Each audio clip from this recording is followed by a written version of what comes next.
खमंग आणि खुसखुशीत आळूवडीसाठी मी इथे 5-6 मिरच्या, एक लसणाचा कांदा, थोडंसं ओवा, जिरं टाकून ते छान असं वाटून घेतलं आहे. इथे मी पानं स्वच्छ धुवून त्याच्या शिरा काढून त्या लाटण्याने लाटून घेतल्या आहेत. एक मोठी वाटी बेसन पीठ, त्याच्यात 2 चमचे तीळ आणि वाटण वाटलेले टाकून थोडेसे हळद टाकून घेतले आहे.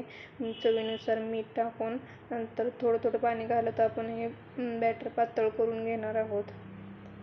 हे बघा, असं एकदम असं पातळ नाही केलेलं मी. नंतर अळूच्या पानांना छान असे लावून पाने उलटसुलट आकारात मांडून त्याच्यावरती मी एक 4 ते 5 पाने ठेवून ते छान असं लावून घेतलं आहे. हे बघा, मी वडी वाफवायला ठेवले. छान असे वाफवून अशा छान अशा वड्या पडत आहेत. नंतर थोडंसं कढईमध्ये तेल टाकून ह्या मी वड्या शॅलो फ्राय होईपर्यंत भाजून घेतल्या आहेत. जास्त तेलकटही नाहीत आणि शरीरासाठीही छान.